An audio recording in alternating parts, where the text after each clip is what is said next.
Sejam muito bem-vindos ao Raio X do Aprovado, aqui este nosso quadro que a gente vai entrevistar alunos do método PhD nos Estados Unidos que conseguiram pelo menos um aceite em uma universidade americana. E a gente fala um aceite por quê? Porque alguns alunos conseguem 2 ou 3 ou mais aceites.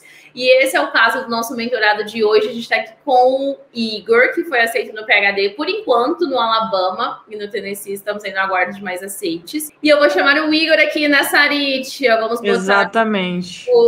Vamos ver se o Igor está elegível para participar dessa conversa aqui com a gente, amor. Igor, essa é a nossa primeira pergunta. Eu preciso ver se você está elegível para participar dessa conversa aqui. Você confirma que é aluno do método PhD nos Estados Unidos e que você recebeu pelo menos um aceite em uma universidade americana? Sou aluno do método e recebi mais de um aceite. Universidade americana. Igor, é isso que a gente quer ouvir dos nossos alunos. Igor, eu quero que você aproveite e conte aqui pra gente, né, com as suas palavras, o que isso, esse aceite na universidade americana, representa para você, né? Passar nos Estados Unidos com bolsa 100%, passou no Alabama, passou no Tennessee. Como é que foi esse processo do ponto de vista emocional, do ponto de vista pessoal, até chegar no seu PhD nos Estados Unidos com bolsa 100%? Fala pra nós, Igor. Cara, eu acho que a minha ficha, assim, não caiu ainda, gente. De verdade, não caiu. Eu acho que deve cair quando eu estiver lá, ou quando eu conseguir o visto, eu não sei. Mas para mim representa muita coisa, porque eu particularmente sou uma pessoa que gosta muito de pesquisa, sabe? E ter tido a experiência de pesquisa no Brasil durante o mestrado, eu tive inúmeras decepções. Primeiro com a minha pesquisa em si, porque eu não pude fazer ela como planejado por falta de recurso financeiro. Eu acho que isso deve acontecer com muitos.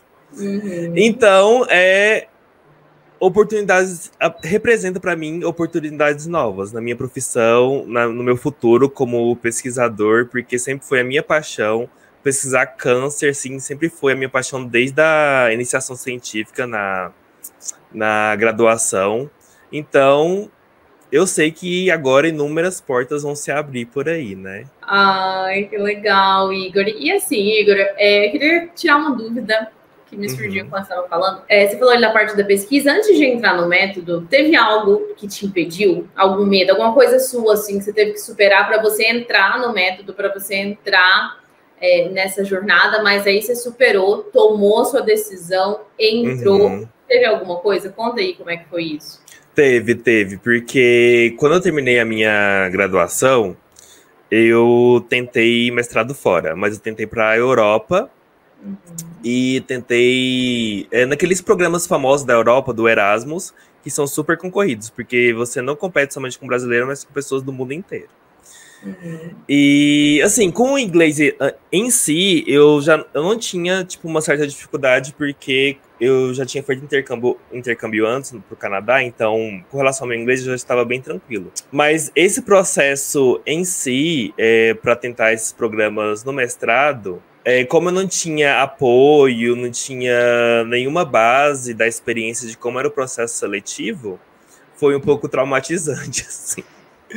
Porque eu cheguei a fazer entrevista no mestrado lá dos programas da Europa, só que o método de avaliação deles era muito diferente com relação às entrevistas agora dos programas dos Estados Unidos.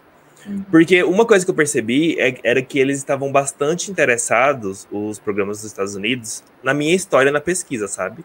Tipo, em conhecer mais por que eu gostava tanto de pesquisa, minha experiência na pesquisa. Já os programas de mestrado na Europa, eles estavam testando, tipo, meus conhecimentos gerais. E, tipo assim, na hora, você não lembra de nada. Tipo assim, é como se fosse um Enem oral, sabe? Então... E é similar ao Brasil, né? Que tem prova de conhecimentos específicos e tal. Sim. Aí, como eu tive uma experiência muito, assim, traumatizante nessas entrevistas lá, eu falei, velho, eu não vou conseguir estudar fora jamais. Aí que, no início do ano passado, uma amiga minha que já seguia vocês e tal, ela sabia que eu tinha esse desejo de estudar fora, mas eu nunca tinha gostado da minha vida nos Estados Unidos. eu já tinha cogitado, tipo, Canadá, porque eu já tinha feito o intercâmbio lá. Europa, porque tem muita gente que tem esse sonho de Europa, mas, tipo, não sabe que o país que mais investe em pesquisa é os Estados Unidos, né? E foi quando, tipo, eu comecei a abrir a minha mente para as possibilidades nos Estados Unidos. Conheci vocês, aí eu participei de uma imersão no início do ano passado. Gostei da qualidade do conteúdo e decidi entrar para a mentoria e aparentemente deu certo, né? O Igor, então, superou o trauma de aplicar para a Europa e não passar. Mas, Igor, por que você não cogitava os Estados Unidos? Por acreditar que talvez fosse mais difícil, algo assim? Tipo, eu acho que era uma coisa mais de estereótipo mesmo, sabe? Tem muita gente que falava que o povo dos Estados Unidos, tipo, era mal encarado, esse tipo de coisa. Acho que era coisa mais de estereótipo, não, tipo, de... E também porque eu não sabia das possibilidades, né? Da quantidade de possibilidades de bolsa que existem nos Estados Unidos. Gente, quando eu comecei a pesquisar e vi o tanto de bolsa, eu falei, velho, por que eu não tentei isso antes? Quando eu descobri que eu poderia ter tentado o PhD direto da minha graduação, nossa...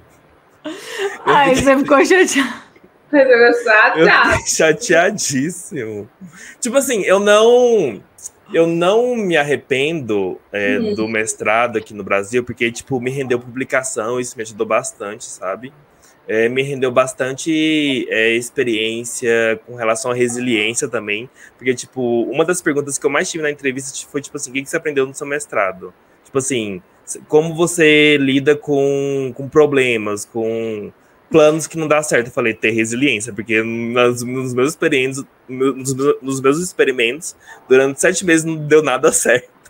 Não. O Igor falando, não, fica tranquilo, que esse negócio de dar conta que não dá certo é comigo.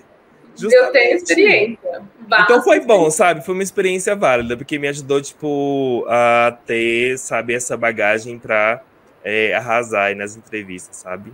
Igor, sensacional. Muito bom saber que você superou aí esse trauma de aplicar e não passar, né? E descobrir essas possibilidades dos Estados Unidos e tudo mais. Mas, assim, vamos começar aqui pelo começo, que a gente deu uma pulada. Fala aqui pra galera qual que é o teu nome, sobrenome, né? De onde você veio aqui no Brasil? Então, meu nome é Igor Lopes. Eu sou biomédico. Me formei na PUC Goiás, sou de Goiânia. Me formei na PUC aqui da cidade de Goiânia. E isso. Legal. E você sempre esteve em Goiânia? Nunca saiu de Goiânia? Sempre. Nunca saí de Goiânia. Nunca Nasci aqui. Graduação, médio, tudo aí em Goiânia. Assim, eu tive algumas experiências de intercâmbio, assim. Eu passei 6 meses no Canadá, morei em Vancouver, em 2015. E em 2016 eu fiquei 1 ano fora, mas foi, tipo, fazendo mais uma experiência, assim, de intercâmbio cultural, assim, fazendo um trabalho voluntário na Argentina, que foi muito bom também, pra me preparar, tipo, humanamente, sabe? Que legal, interessante, Igor. Então, assim, você falou, né, você tinha o desejo de ir para a Europa, nunca tinha pensado nos Estados Unidos, e esse desejo de ir fazer o PhD nos Estados Unidos, ele veio de onde? Ele veio da gente, Sara e eu, que falamos esse desejo no seu coração? Sim, foi na imersão que eu falei, velho, tem muita possibilidade. Aí quando eu fui ver, tipo, na minha área em específico, que é câncer, tem tanto programa em biologia do câncer, tipo assim, específico para uma área de conhecimento, que eu fiquei velho. Eu tenho que tentar. Nos Estados Unidos. Então, porque, tipo assim, eu sou biomédico. Pra área biomédica, gente, tem muita coisa. Agora, pra área de câncer, tem muita coisa também. Então, tipo assim, aquele papo de será que tem pra minha área, não cola, gente. Não cola. Você abandonou, assim, aquele sonho da Europa, né? Das bonitas na Europa imediatamente, assim que viu. Sim. Perfeito, Igor, entendi de onde surgiu esse amor no seu coração. Mas, Igor, você lembra como que estava a sua vida antes de tomar essa decisão de vou fazer um PhD nos Estados Unidos? Você estava assim, estava bom aí no Brasil, você tinha tempo sobrando, aí viu os Estados Unidos ou não? Estava apertado? Qual que foi a sua motivação, assim? Então, por causa da pandemia, eu tive que fazer praticamente 2 anos de mestrado em 1. Então, eu fui começar, tipo, meus experimentos no início do ano passado. Então, quando eu descobri... E, tipo assim, tava totalmente desanimado. Tipo assim, eu nem tava mais cogitando na possibilidade de estudar fora e tal. E foi quando a minha amiga, tipo, me apresentou vocês. Porque eu tava muito desanimado por conta dos experimentos que não tava dando certo. Por conta da falta de dinheiro. Porque depois, tipo, eu fui descobrir que os meus experimentos não estavam dando certo porque a gente tava usando tudo reagente barato. Nossa, meu Deus. Caraca. E tipo assim, era eu só mudei, tipo, uma TAC polimerase da PCR e tudo começou a dar certo. Nossa, um TAC polimerase, eu peço TAC polimerase. Aí chega tipo tarde. Isso. Não, e isso que, tipo assim, eu encontrei por acaso no laboratório, tipo, 2 TAC polimerase lá premium e começou a dar certo. Porque só tem standard no laboratório porque é o mais barato. Ai, foi praticamente isso. Então tava difícil a vida do Brasil. Né? A Monique tá entendendo tudo. Aí a linguagem do Igor, eu tô perdida no rolê aqui. Cara, porque é muita riqueza. Quanto que custa, mano? Você sabe quanto que custa? É caro? Eu não sei quanto que custa. A TAC polimerase, tipo assim, a padrãozona, que é tipo a mais barata, é uns R$300. Tipo, a Premium, a Gold, é tipo 2 mil, 5 mil reais, entendeu? Fora que demora pra chegar quando pede. Nossa, Igor, demora muito. E a burocracia, menina. Então, tô vendo que, bom, na parte de pesquisa tava perrengue. E a sua vida financeira, como é que tava nessa época? Tá ainda, né? Você tá bolsa de mestrado, né, gente? R$1.500. E também não tava lá essas coisas também, não. Não tava... Tava bem apertadinho. Então quer dizer que não tava um mar de rosas, né? Igor? Não estava, com certeza. Igor, é assim mesmo, estamos acostumados. Igor, conta pra gente aqui, depois que você entrou no nosso método, tomou a decisão, falou, chega de ser pobre na minha pesquisa aqui no Brasil, chega de usar TAC polimerase barata, entrou no nosso método. Depois de quanto tempo você conseguiu o primeiro aceite, né? Sua primeira resposta positiva? Então, quando eu entrei no método, eu comecei todo aquele processo de busca pelas bolsas e tal, montei minha tabelinha no Excel. Uma coisa que me ajudou muito foi, tipo, estabelecer metas por semana, sabe? Porque como era muita bolsa, eu sabia que quanto mais programas eu encontrasse, seria maior as minhas chances, né, de ser aceito em algum programa. Eu estabelecia, tipo, meta diária, assim, de achar pelo menos uma de 5 a 10 bolsas, sabe? Então, tipo, tinha dia que eu chegava no laboratório morto de cansado, mas eu fazia, tipo, a minha meta de achar de 5 a 10 bolsas por dia. Então, foram muitas bolsas que eu achei, tipo, no final da planilha. Aí, depois disso, eu comecei a mandar e-mail para todos os professores que tinha na minha tabelinha. Mandei para todo mundo. Aí, você recebe... a sua primeira resposta de professor? Quando eu recebi... Eu acho que eu recebi, assim, umas 2 semanas depois que eu comecei a mandar.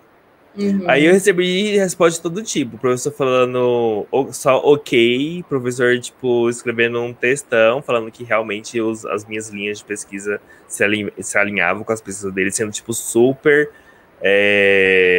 helpful, né? Tipo, super solícito e tal. Aí, tipo, a primeira luz que eu recebi, que eu realmente tinha chances de ser aceito, foi um professor, tipo, da Michigan State University, que, inclusive, eu fiz entrevista também. E que... ele foi muito fofo. Ele foi, tipo, muito solícito. Ele falou, assim, que eu poderia contar com qualquer coisa que eu precisasse durante o processo. Eu falei, caraca. Então, realmente, eu acho que esse método aí, acho que funciona mesmo. Aí foi quando eu comecei, né, a colocar, tipo, na minha régua de feedbacks. Aí no final, tipo, da filtragem que eu fiz e tudo mais, com relação à régua, eu pensei o seguinte: tinha muitas universidades que não tinha application fee, que era, tipo, eram grátis. Mas eu sabia que também, consequentemente, a concorrência ia ser muito maior, né? Porque como é grátis, tipo, então, qualquer um poderia se aplicar para essas universidades. Mas como eu pensei, não tenho nada a perder, eu me apliquei para todas que eu achei que eram grátis. Aí, as pagas, eu coloquei na minha régua de feedbacks e me apliquei para aquelas que eu tive um ótimo feedback e um bom feedback. No total, deram mais ou menos uns 13 programas e 11 universidades, porque uma universidade eu me apliquei para 3 programas, porque eles tinham um sistema que você poderia aplicar uma application fee para 3 programas. Então eu decidi tentar nessa também. Aí, dessas 3 universidades que eu me apliquei, uma semana depois eu recebi o convite para entrevista. E para minha área também, ciências biomédicas, acho que da área da saúde de maneira geral, se eu não me engano.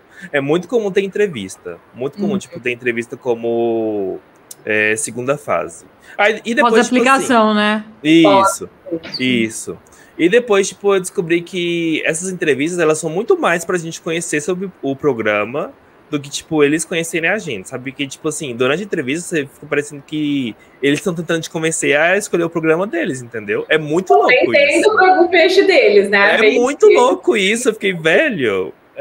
Tipo assim, vale a pena, sabe, ter entrevista, porque isso vai me ajudar demais na hora de decidir para qual universidade ir, agora que eu fui aceito em mais de um programa, sabe? Isso que você tá falando é muito interessante, né? O pessoal às vezes tem muito medo de entrevista, acha que vai ser uma sabatina. E quase assim, todos os programas é uma etapa, como você disse, que eles usam no final para convencer os alunos a decidir pelo programa e não mesmo uma etapa decisiva para eles selecionarem. Sim. A Mo mesmo já falou várias vezes lá no Instagram, né? Que essas etapas de entrevistas acaba sendo, assim, você já tá com o pé dentro. Né? Não é uma questão já de crivo, na maioria, né? Claro que existem alguns programas que pode ser. Mas no teu caso, que é o que acontece mais, não é, né? É mais Sim. Não, e isso você consegue perceber quando você vê a quantidade de candidatos que estão sendo entrevistados, sabe? São pouquíssimos. Então, você já sabe que você já tá, tipo, numa shortlist, sabe? E acho que eles estão mais, tipo, tentando ver se você, tipo, é uma pessoa de boa, que não vai ter problema dentro da graduação, do que, tipo, ficar testando você, sabe? Esse tipo de coisa. É mais, tipo, pra você conhecer mais o programa. Eu achei isso muito legal. Porque eu não fazia ideia. Legal, Igor. São esses 2 fatores, né? Eles querem vender o peixe dele, mostrar para você que o programa deles, nossa, é maravilhoso. E ao mesmo tempo eles querem ver se você não é um psicopata, né? Porque Sim. Um cara lá que é um gênio, ele tem tudo lá no serviço, só que o cara ele não sabe se comportar na frente de uma câmera, ele não sabe se comportar na frente de um zoom. Sim. E aí eles querem fazer um psicotécnico ali também com os candidatos. Justamente. Vai ser um psicotécnico. E uma coisa que eu achei muito legal também, que eu não tinha ideia, gente, é o tanto de aluno e professor internacional que tem, velho, na pós-graduação nos Estados Unidos. Eu acho que na minha primeira entrevista, que foi na do Alabama, praticamente todos os professores que fizeram entrevista comigo eram internacionais. Era indiano, era chinês, era italiano. Tem muito professor internacional. Eu falei, gente, aí tu já percebe o tanto de oportunidade que tu tem depois que tu, né, se forma. Porque, velho, abre muitas portas. Bom, e a gente quando chega lá nessa área, eu não tinha ideia disso quando eu tava Não, isso aí é só quando você pisa lá, você fala, bom, é porque hoje a gente vem divulgando, né, mas até então você chegava lá, você não tinha ideia do que se passava. Eu queria fazer uma time frame aqui uma timeline, na verdade, com o Igor. Igor, que mês e ano que você entrou no método? Entrei em maio do ano passado. De 2021. Quando que você recebeu a primeira resposta que você considera boa aí de algum professor? Em julho. Maio, julho. Você começou a contatar professor quando? Por aí, foi em julho também, tipo, finalzinho de junho, início de julho que eu comecei. Então tá. Então você entrou no método em maio, só que você esperou ali como recomendado, né? Para começar a contatar. 2 semanas, você tinha dito, mais ou menos, você começou a receber resposta já. Isso. E aí você aplicou em dezembro. Sim. Dezembro. Então vamos lá, amor. Maio, junho, julho, agosto, setembro, outubro, novembro, dezembro. Foram 7 meses de preparação. Sim. Para se inscrever. Quando que você recebeu o seu primeiro aceite? Então, na University of Alabama, eles têm, tipo, meio que um processo que quando você se aplica até, acho que 20 de novembro, você, tipo, tá no processo de Early Admissions. Então, eu me apliquei até 20 de novembro nessa do Alabama e fui chamado para entrevista na primeira semana de janeiro. E, assim, a entrevista foi na primeira semana de janeiro, na quinta e na sexta. Na segunda da outra semana, eu já tinha recebido o aceite. Foi muito rápido. Nossa. Então, foi em janeiro. Foi tipo Foram assim... 7 meses. Uhum. Entre 7 e 8 meses, entre entrar no método, se inscrever e em menos de um mês de inscrito, não, um mês e pouquinho, né? Porque você aplicou em novembro. Sim. Depois que você... Apareceu o teu aceite, pra galera ver, assim, como depois que aplica é rápido o negócio. Como que as pessoas pensam, né, Igor? Porque às vezes as pessoas pensam, nossa, mas é muito tempo, olha, eu tenho que ficar esse tempo todo me preparando, mas eu imagino que você que acabou de viver isso, né, deve pensar que, assim, é o tempo que precisa. Nossa, e passa rápido demais, passa muito rápido. Ainda mais que você... Se você tem, tipo assim, uma grande quantidade de programas que você conseguiu filtrar e colocar ali na tabelinha do Excel, você vê que esse tempo não é, tipo assim, curto, vamos assim dizer. É o tempo suficiente para você conseguir contratar o tanto de professores que você achou. Porque tem muita gente também que acha assim, achei 10 universidades, é o suficiente. Não é, jamais. Jamais. Achei 15 universidades. É o suficiente? Não é jamais. Acho que nessa listinha do meu Excel, acho que eu tenho mais de 100 universidades, sabe? 100 universidades. Tipo, cada universidade tem 1 ou 2 programas, cada programa tem, tipo, uns 4 professores que eu tinha interesse na linha de pesquisa. Então, é trabalho, é determinação. Igor, é que no final 10 é o nosso filtro, né? A galera, como é que você chega no filtro de 10 se você não começa lá em cima, né? Um filtro, justamente. Perfeito, Igor. Então, pelo que a gente estudou aqui da sua time frame, né, do tempo e de tudo que aconteceu, me parece que você não precisou implorar para ninguém sua vaga, não precisou implorar ninguém para professor, muito pelo contrário, eles marcaram diversas entrevistas para tentar te vender o peixe dele, é isso, né? É, justamente isso. E quando você tem que recusar um aceite, a gente é tão ruim. Eu me senti tão... Pô, mas eu me senti tão mal, porque, tipo assim, principalmente durante a entrevista, eles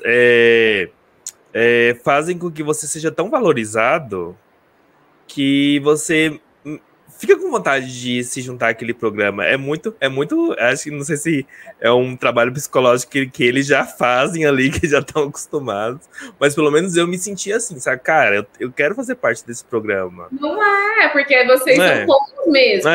Então. Vários alunos, assim, que, nossa, meu Deus, eu fiquei emocionada com os professores falando comigo, mas é porque vocês são bons, mas nunca receberam esse tipo de coisa no país. Justamente. É isso.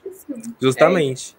Aí, por exemplo, essa do Alabama, como eu recebi depois a da University of South Florida, e que é um programa que, com relação tipo, ao currículo do programa, a bolsa, ela é melhor do que a do Alabama. A do Alabama eu já recusei a oferta deles. Aí, quando eu fui mandar o e-mail pra diretora, falando assim que eu não ia e tal, aí eu me senti tão mal, mas faz parte, né? Faz parte do processo. Poxa, mas não tem o que fazer, né? Mas é muito legal saber de tudo isso, saber do que aconteceu com você, Igor. Muito legal. Exatamente. Igor, mas conta aqui pra gente, né? Sabemos que existem algumas etapas durante essa preparação aí para poder se inscrever, né? Se inscrever é o ato final, né? A galera tem que entender isso. Se inscrever é o ato final. Agora, até lá, você precisa ir preparando tudo, contando a sua história. Você comentou como é diferente da Europa, porque é exatamente isso. Os Estados Unidos quer saber do teu potencial, da sua motivação, da sua determinação para terminar o PhD muito mais do que seu background, a sua capacidade técnica, porque eles acreditam justamente que durante o programa você vai adquirir isso, né? O conhecimento. Você não precisa ir com conhecimento altíssimo. Lá, você vai ter tudo que você precisa para adquirir esse conhecimento. Mas, enfim, para chegar até ali, você precisou de uma série de coisas para se inscrever. Uma delas é a prova do TOEFL, né? Conta aqui pra gente como foi, né? Como que você estava... Você já falou que o seu inglês era razoavelmente bem, já tinha algumas experiências, mas e o TOEFL? A gente sabe que uma coisa é o nível de inglês, outra coisa é o nível do TOEFL. Como que foi isso aí para você até atingir a sua nota e poder aplicar? Então, pro TOEFL em si, eu não tive muita certa dificuldade, porque quando eu tentei o mestrado, eu tive que fazer o TOEFL também. Então, eu já tinha feito o TOEFL antes. E eu tinha tirado, tipo, 102 antes. Então, tipo assim, eu já tinha tirado... Eu já estava confiante com relação, tipo, ao meu inglês, porque eu já sabia da estrutura da prova.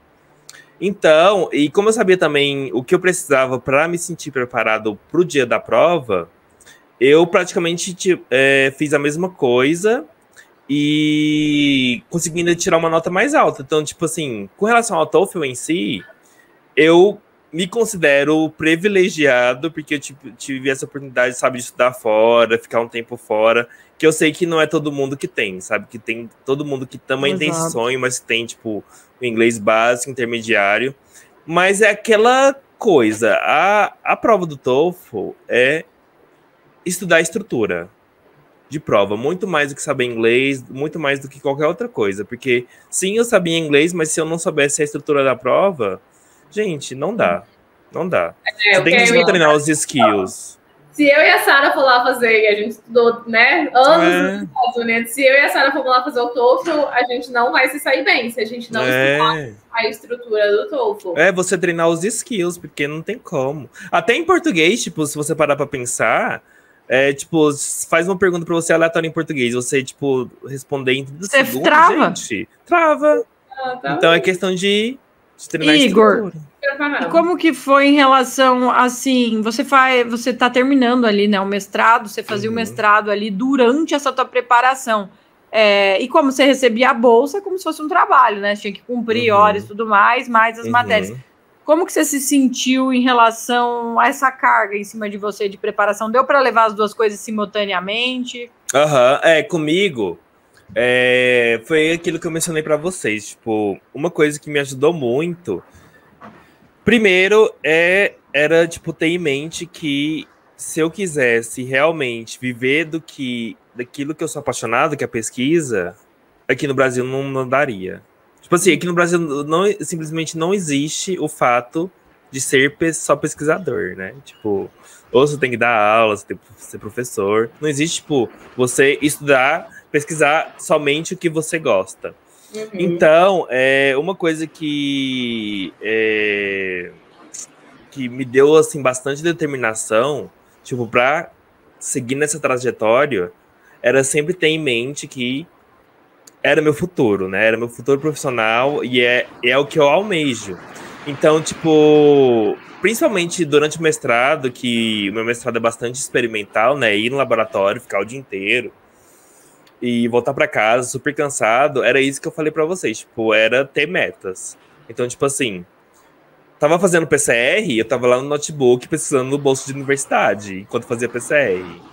Tava lá correndo gel, eu tava lá pesquisando bolsa, mandando e-mail para o professor, respondendo o professor. Cheguei em casa cansado, eu tinha que bater a meta lá de 5 a 10 universidades por dia. Então, tipo assim, é da determinação e persistência. Você, tipo, bom. Ter sabe, um sentido para aquilo que você tá fazendo. Tipo, que no meu caso é a minha carreira. Então, eu daria tudo por aquilo. Legal. Muito interessante que você falou que no Brasil não existe essa carreira de você ser pesquisador. Você tem que ser acadêmico e tem que dar aula mesmo que você não tenha nem talento e nem vocação para dar aula. E como que a sua família encara isso, né? O fato de, número 1, você querer ser um pesquisador, porque no Brasil acho que não temos na nossa cultura essa profissão.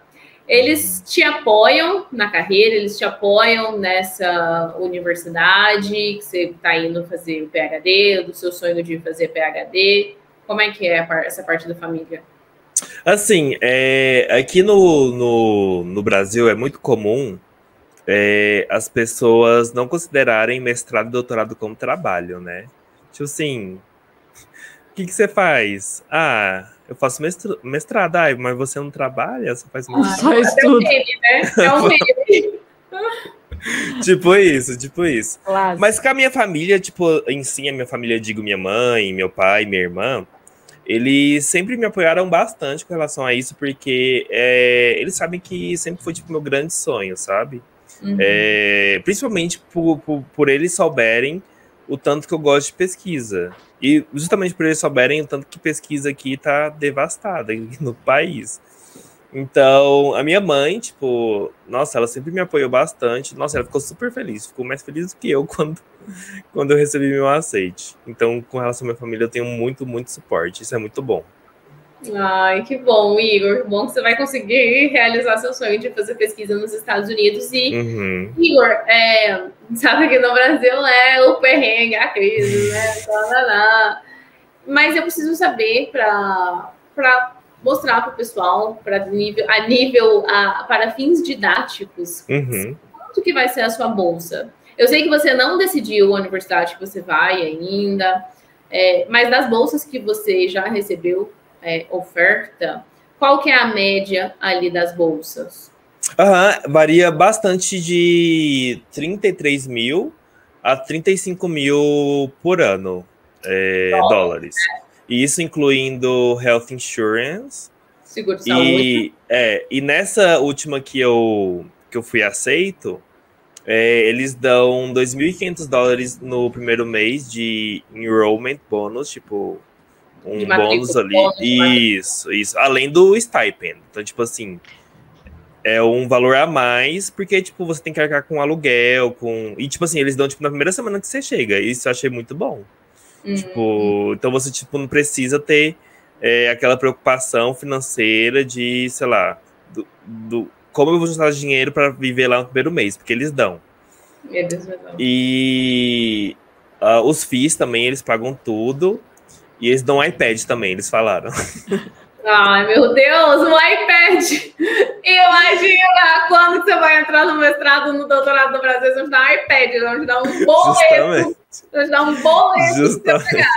Bom, eu quero fazer um resumo dessa bolsa aqui. Então, ficou em torno de $33 mil por ano. Isso. Né? Que isso aí seriam dividido em 12, daí vocês façam a conta aí e vejam quanto que fica por mês.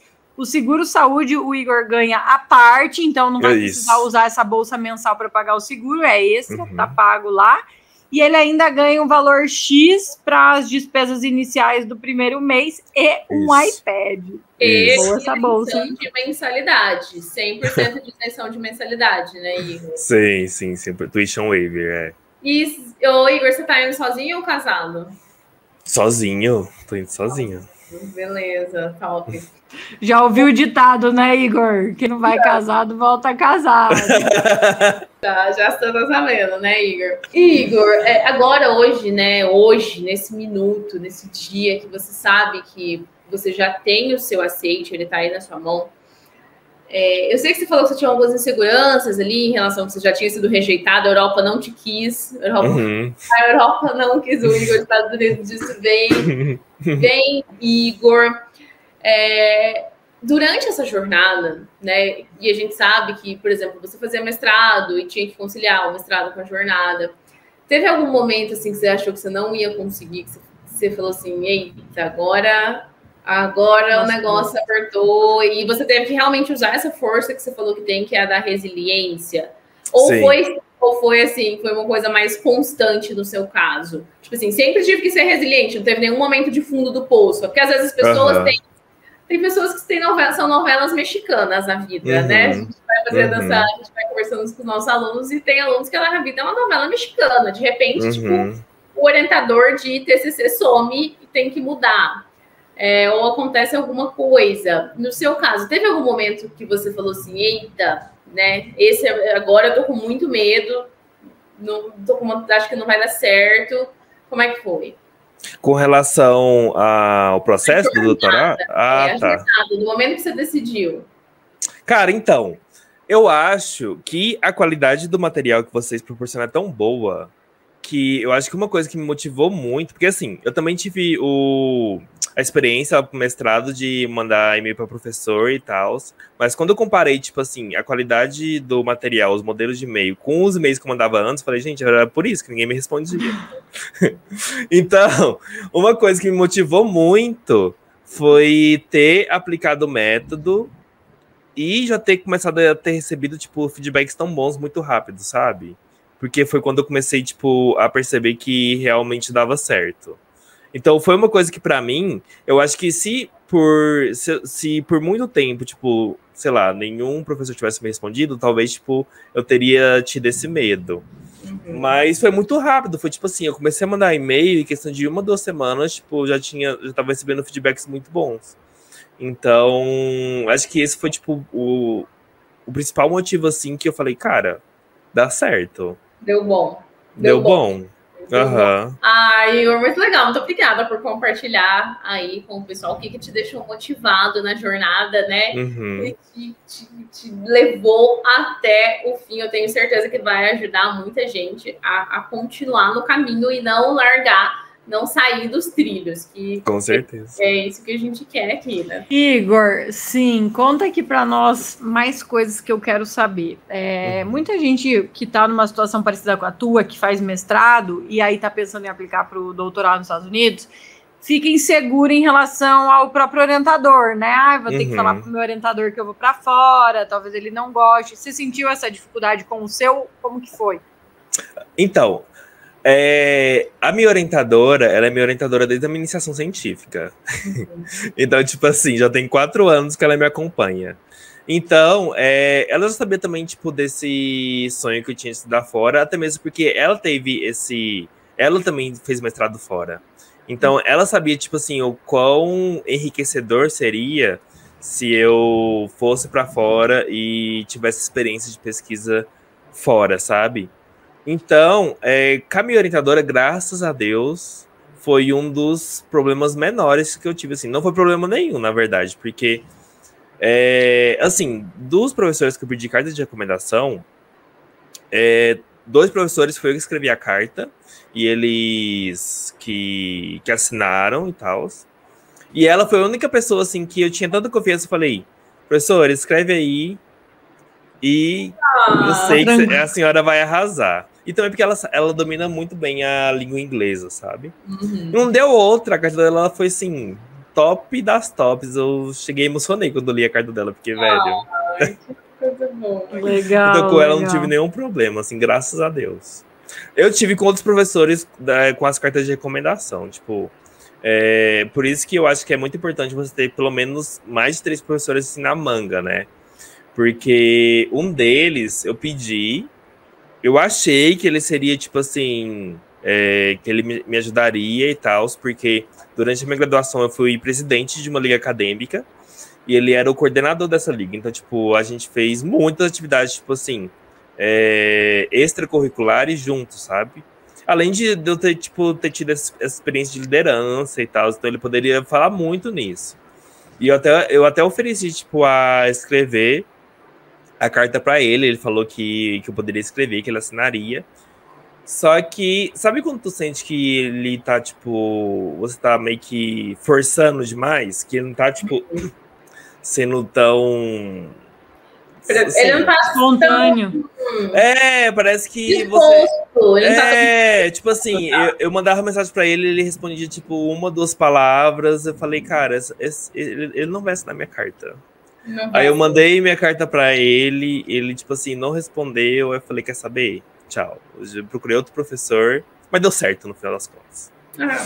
Foi para melhor. É essencial você compartilhar isso, né? Porque nem sempre a tua primeira opção é a que funciona. Sim. E aí você tem que pensar, tá, e agora? O que eu faço, né? Acabou meu sonho, né? A gente fala que a aplicação para os Estados Unidos ela é uma roleta russa. Tem aqueles momentos que você recebe um feedback, você fala, caramba, tô dentro, o professor respondeu. Sim.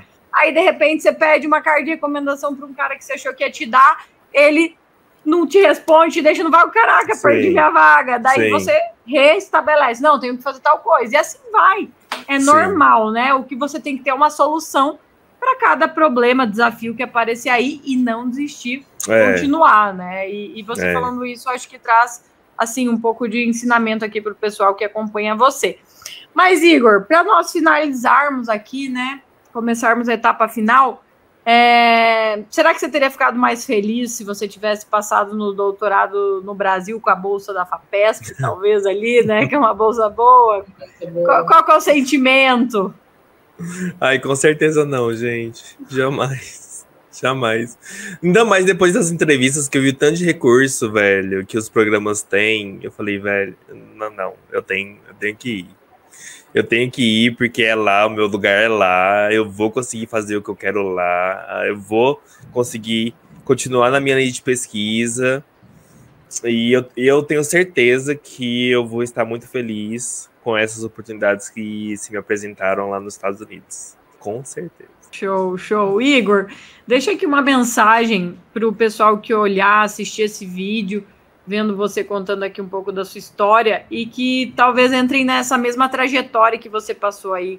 Que recado você deixaria para essas pessoas? Olha, eu diria que se realmente é teu sonho estudar fora, se realmente é teu sonho, tipo, alavancar sua carreira e abrir, tipo, todas as oportunidades, todas as portas possíveis pro seu futuro, não vai ter nada que faça você desistir. Não vai ter, tipo assim, não vai ter obstáculo, nem obstáculo financeiro que vai fazer com que você desista. Então, tipo, persistência, determinação, resiliência são as chaves. E dá certo. Perdi até o fone, Igor. Igor, muito obrigado pela sua participação, né, amor? Por vir aqui, disponibilizar o teu tempo. A gente sabe que não é fácil conciliar mestrado ali terminando, aplicação, aceite, tudo mais, preparação agora para ir para os Estados Unidos, né? E nem escolheu ainda onde é que vai, né? Então tá esperando receber os outros aceites. Então, muito obrigado pelo seu tempo. Eu que agradeço a vocês, muito obrigado.